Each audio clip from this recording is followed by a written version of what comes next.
ଏହି ଶସ୍ତା ଜିନିଷ ଧନତେରସା ଦିନ କିଣି ଆଣନ୍ତୁ। ରାତାରାତି ଆପଣମାନେ ହୋଇଯିବେ କୋଟିପତି। ଦେଖିବେ ଆପଣଙ୍କ ଘରେ କେତେ ମାତ୍ରାରେ ଧନ ବଢ଼ିବ ଏବଂ ମା ଲକ୍ଷ୍ମୀ ଆପଣଙ୍କ ଉପରେ କୃପା କରିବେ। ଅକ୍ଟୋବର 18 ଶନିବାର ଦିନ ଧନତେରସା ପଡ଼ୁଛି ଏବଂ ଏହି ଦିନ ଧନବନ୍ତରୀ ଦେବୀଙ୍କୁ ପୂଜା କରାଯାଏ ଏବଂ କୁବେର ଦେବଙ୍କୁ ବି ପୂଜା କରାଯାଏ। ତ ଆପଣମାନେ ଯଦି ସୁନା ଏବଂ ରୂପା ଆଣିପାରୁନାହାନ୍ତି, ଏହି ଶସ୍ତା ଜିନିଷ ଆଣନ୍ତୁ। ଦେଖିବେ କେତେ ଉନ୍ନତି ହେବ। ଲୁଣ ଆପଣ ଗୋଟେ ପ୍ୟାକେଟ୍ ଆଣିବେ, ଝାଡ଼ୁ ଆପଣ କିଣିକି ଆଣିବେ ଏବଂ ଲକ୍ଷ୍ମୀଙ୍କର ପାଦ ଚିହ୍ନ କିଣିକି ଆଣିବେ।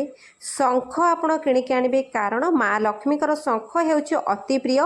ଶଙ୍ଖ କିଣିକି ଆଣିବେ, କଉଡ଼ି କିଣିକି ଆଣିବେ। ସମୁଦ୍ରର ଜିନିଷ ଯଦି ଆଣିବେ ମା ଲକ୍ଷ୍ମୀଙ୍କୁ ଭାରି ପସନ୍ଦ। ଏବଂ ପଦ୍ମର ମଞ୍ଜି କିଣିକି ଆଣିବେ। ଆପଣ ପଦ୍ମ ମଞ୍ଜିର ମାଳ ମଧ୍ୟ ଆଣିପାରିବେ। ଏହିସବୁ ଜିନିଷ ଜମା ବି ମହଙ୍ଗା ନୁହଁ ଏବଂ ଏହି ଜିନିଷ ସମସ୍ତେ କିଣିପାରିବେ। ଏହି ଜିନିଷ ଆପଣ ଥରେ କିଣିକି ଆଣନ୍ତୁ। ଦେଖିବେ ବର୍ଷ ସାରା ମା ଲକ୍ଷ୍ମୀଙ୍କର କୃପା ରହିବ, ଘରେ ଉନ୍ନତି ହେବ, ଧନ ଧାନ୍ୟରେ ଘର ପରିପୂର୍ଣ୍ଣ ହେବ। ଏହି ଶସ୍ତା ଜିନିଷ ଆପଣଙ୍କୁ କରିବ ରାତାରାତି କୋଟିପତି।